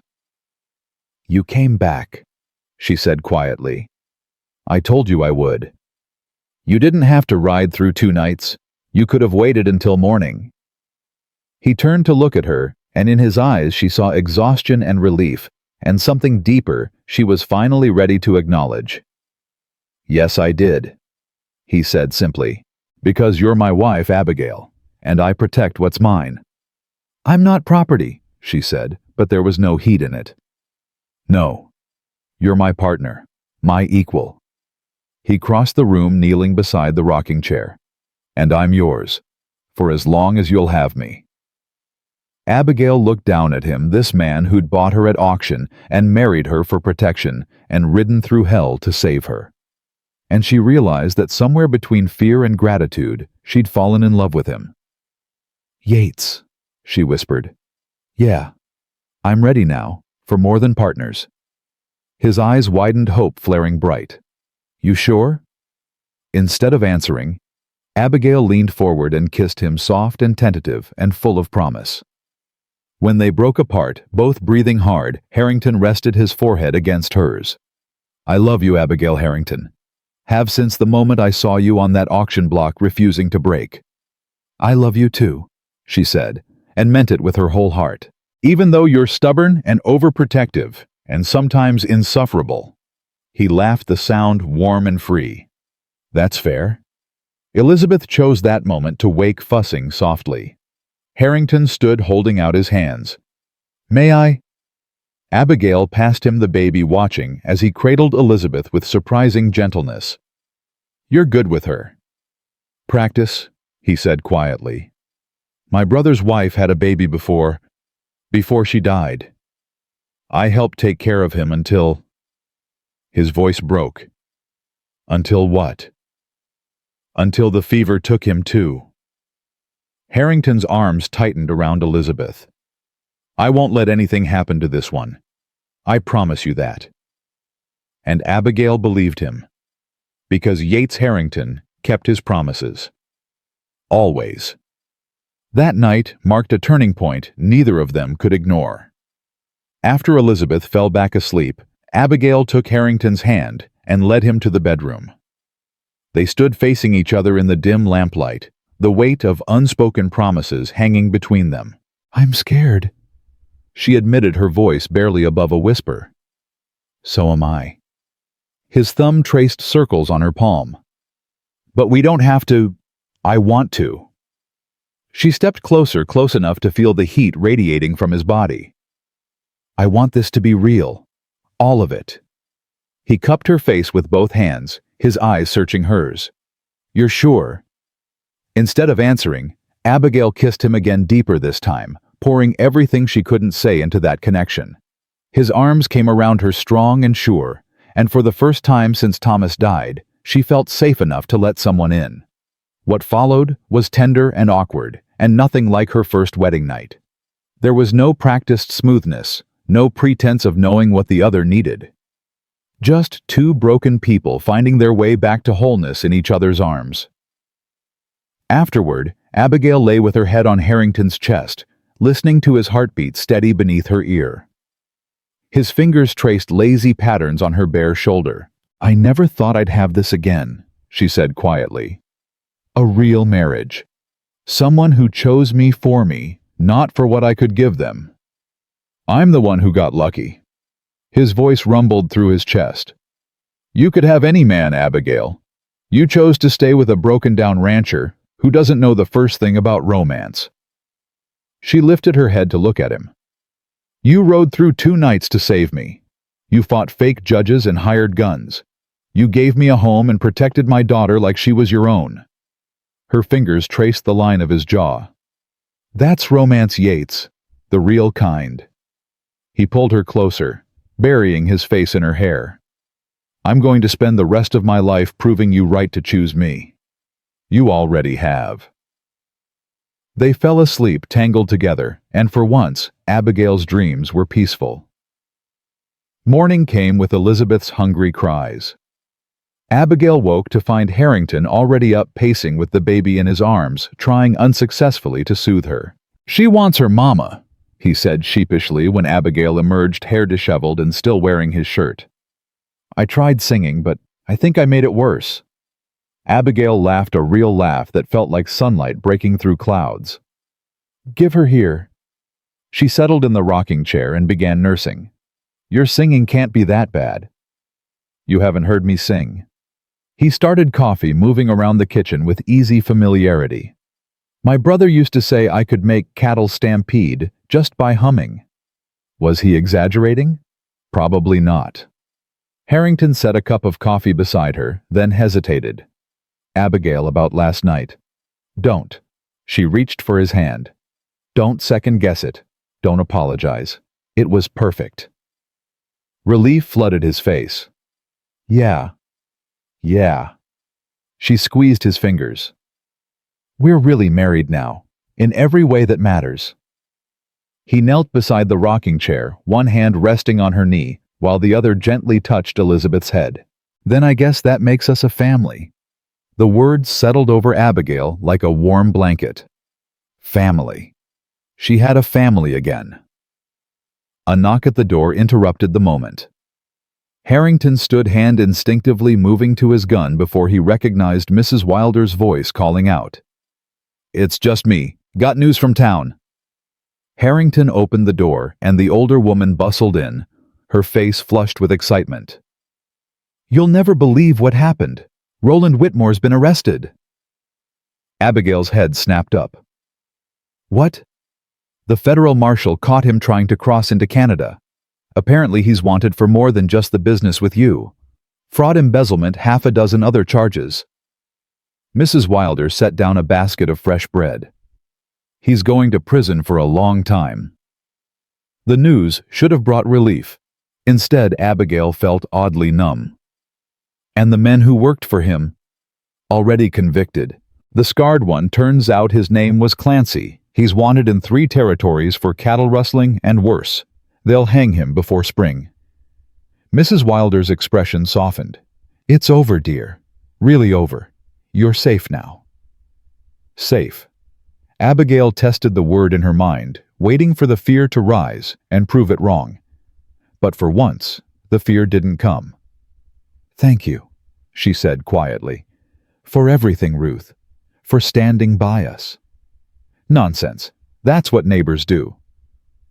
Mrs. Wilder glanced between them, a knowing smile playing at her lips. "Though I notice you two are looking mighty comfortable this morning. Anything you want to tell me?" Heat flooded Abigail's face. Harrington cleared his throat, suddenly fascinated by his boots. "That's what I thought." Mrs. Wilder laughed, warm and genuine. "About time, too. This house needs more than one baby running around." "Ruth," Abigail protested, but she couldn't quite suppress her smile. "I'm just saying." The older woman headed for the door. "Now I've got cleaning to do. You two just go about your business. And Yates, maybe work on that singing. Baby's going to need lullabies." When she was gone, Harrington and Abigail looked at each other and burst out laughing. "She's not subtle," Abigail managed between giggles. "Never has been." Harrington pulled her to her feet. Elizabeth nestled between them. "But she's right about one thing." "What's that?" "This house could use more children." His eyes were warm, hopeful. "Someday. When you're ready." Abigail's heart swelled. "Someday," she agreed. "But for now, let's focus on the family we've got." The weeks that followed were the happiest Abigail had known since before Thomas died. She and Harrington fell into an easy partnership, working the ranch together during the day and falling into each other's arms at night. Elizabeth thrived, growing plumper and more alert with each passing day. But peace never lasted long on the frontier. One afternoon, a month after the trial, a well-dressed woman arrived at the ranch in a fancy carriage. She was perhaps 40, with severe features and cold eyes that swept over Abigail with barely concealed disdain. "I'm looking for Mrs. Abigail Harrington," the woman said, her Eastern accent grating on Abigail's nerves. "That's me." Abigail stood her ground on the porch, Elizabeth in her arms. "Who are you?" "Margaret Whitmore, Roland's sister." The woman's lips pressed into a thin line. "I've come about the child." Ice flooded Abigail's veins. "Elizabeth is my daughter. She's also my brother's granddaughter, his only living heir now that Thomas is dead." Margaret gestured to the carriage. "I've come to collect her." "You're not taking her anywhere." Abigail's arms tightened around Elizabeth. "I'm not asking permission, girl. I have legal standing." Margaret produced papers from her bag. "Thomas Summers was my nephew. His father is now incarcerated, leaving me as the child's nearest blood relative with means to provide for her. The courts will side with me." "The courts already sided with my husband." Harrington appeared from the barn, Miguel and Diego flanking him. "You're not the first person to try this, ma'am. Won't be the last either. But the answer's the same.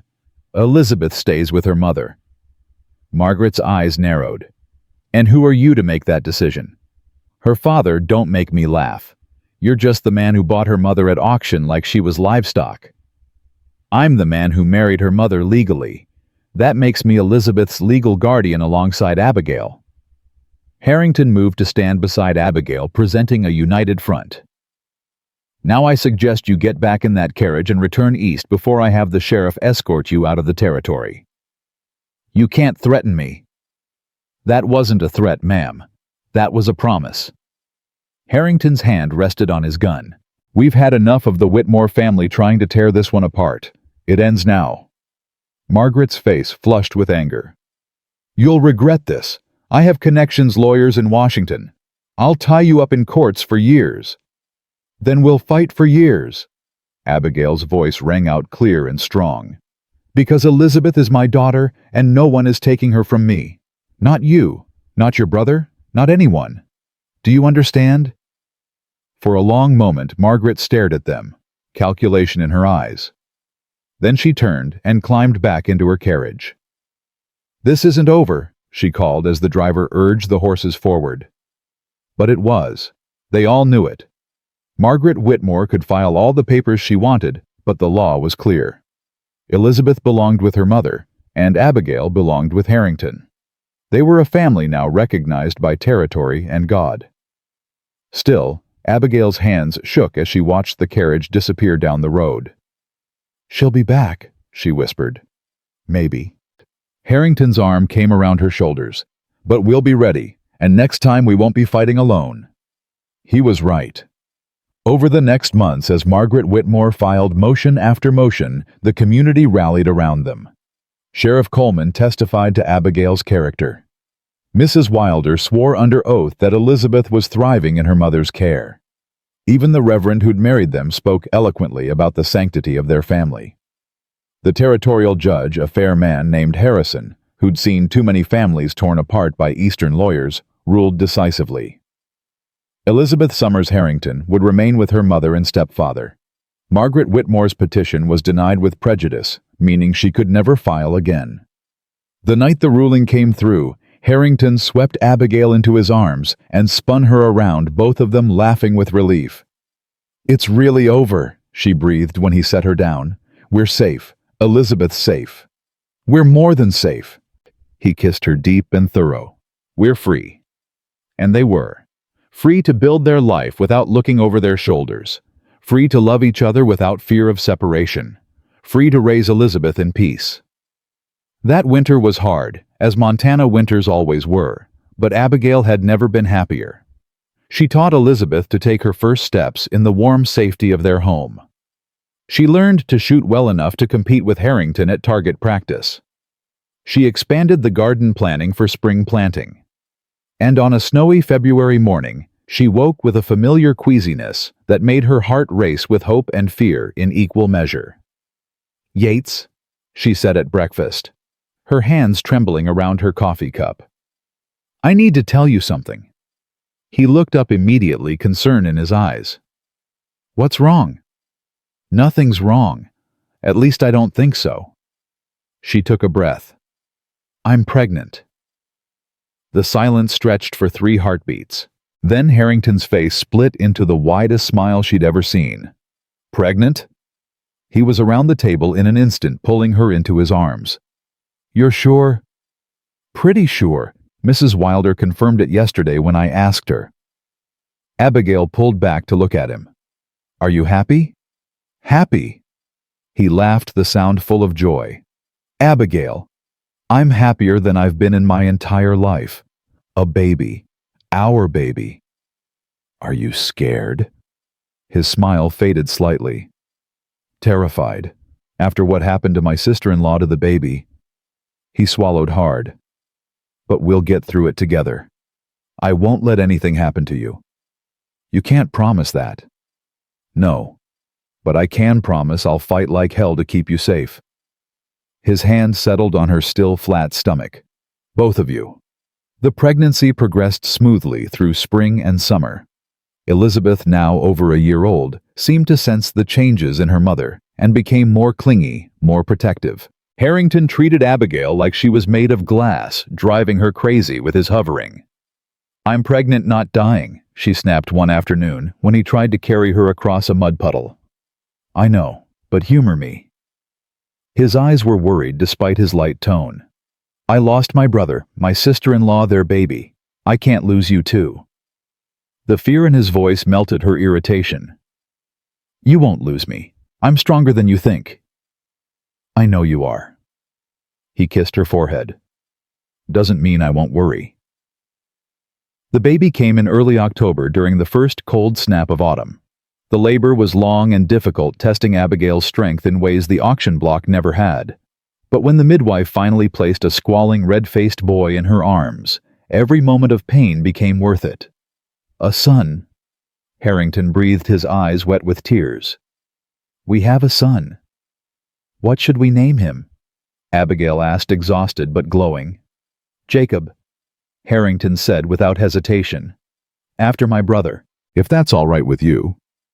"Jacob Thomas Harrington," Abigail said, testing the name. "After both our losses. A new beginning." "Perfect." He kissed her gently. "You're perfect." Life settled into a new rhythm with 2 children. Elizabeth doted on her baby brother, often bringing him toys and trying to help feed him. Harrington proved to be a natural father, walking the floors at night when Jacob cried, changing diapers without complaint, singing his terrible lullabies that somehow always made the baby smile. 2 years passed in what felt like a blink. The ranch prospered, the family grew stronger, and Abigail finally allowed herself to believe in happiness again. On a warm summer evening, she stood on the porch watching Harrington teach Elizabeth to ride her pony, while Jacob napped in his cradle inside. The Montana sky stretched endless above them, painted in shades of gold and crimson by the setting sun. Mrs. Wilder came up beside her, wiping flour from her hands. Thinking deep thoughts. Just remembering. Abigail smiled. 4 years ago, I stood on an auction block in Willow Creek, certain my life was over. I was Property Ruth, less than human in the eyes of the law. And now? Now I'm free. I have a husband who loves me, children who are safe and happy, a home that's really mine. She turned to look at the older woman. How did I get so lucky? Luck had nothing to do with it, child. Mrs. Wilder squeezed her hand. You survived. You fought. You refused to break even when breaking seemed easier. That's not luck. That's strength. Yates gave me the chance to be strong. No, you were always strong. He just gave you the space to remember it. Mrs. Wilder smiled. Now I best get back to that pie before it burns. You enjoy watching your family. Alone again, Abigail let her mind drift back to that day in Willow Creek. She could still remember the fear, the humiliation, the certainty that her life and Elizabeth's were over. She remembered Harrington stepping forward, his voice cutting through the crowd with that impossible offer. I'll be father and husband both if you'll let me. He'd kept that promise. Every single day for 4 years he'd been exactly what he'd promised. A father to Elizabeth, treating her no differently than Jacob. A husband to Abigail, patient and loving and fierce in his protection. And she'd become something she never thought possible. Not just a survivor, but someone who thrived. Someone who loved deeply and was deeply loved in return. Someone who'd transformed from property to partner, from victim to victor. Mama? Elizabeth called, waving from her pony. Look how fast I can go. I see you, baby. Abigail called back, laughing, as Harrington jogged alongside, ready to catch her if she fell. This was her life now. Not the one she'd planned in St. Louis with Thomas, with its polite society and careful restrictions. This was bigger, wilder, freer. A life built on Montana soil, watered with tears and laughter in equal measure. Inside, Jacob woke with a cry. Abigail moved to tend him, lifting her son into her arms and settling in the rocking chair that had once been Harrington's mother's. The same chair where she'd sat that first night, terrified and alone, wondering what fresh hell awaited her. Now she sat here as mistress of her own home, mother to 2 beautiful children, wife to a man who'd proven himself worthy of her trust every single day. Your papa's a good man, she whispered to Jacob as he nursed.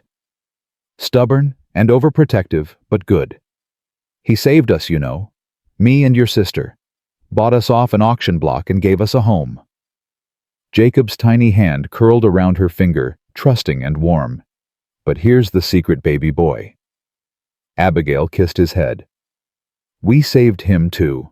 He was alone, drowning in grief and loneliness. We gave him a reason to live again, a family to protect and love. The front door opened, and Harrington came in carrying a giggling Elizabeth on his shoulders. Someone's getting too big for pony rides, he complained, but his voice was warm with affection. I'm not too big, Elizabeth protested. I'm just right. You are indeed. He swung her down, setting her on her feet. Now go wash up for supper. Mrs. Wilder made your favorite. Elizabeth scampered off, and Harrington moved to sit on the arm of the rocking chair, his hand resting on Abigail's shoulder. You all right? More than all right. She leaned into him. Just thinking about how far we've come. We've come a long way. His voice was soft. Sometimes I still can't believe you're here. That this is real. Believe it. Abigail looked up at him. Because I'm not going anywhere. You're stuck with me, Yates Harrington, for better or worse, till death do us part. Best decision I ever made, he said, was bidding on that auction block. Spent everything I had to buy your freedom. And I spent everything I had learning to trust you. She stood, passing Jacob to him. Fair trade, I'd say. He cradled their son, his expression tender and wondering. More than fair. I got a wife, 2 kids, and a home that finally feels complete. You got a broken-down rancher with a questionable singing voice. I got a man who keeps his promises. Abigail kissed him. I got a father for my babies and a partner for my life. I got everything I needed when I needed it most.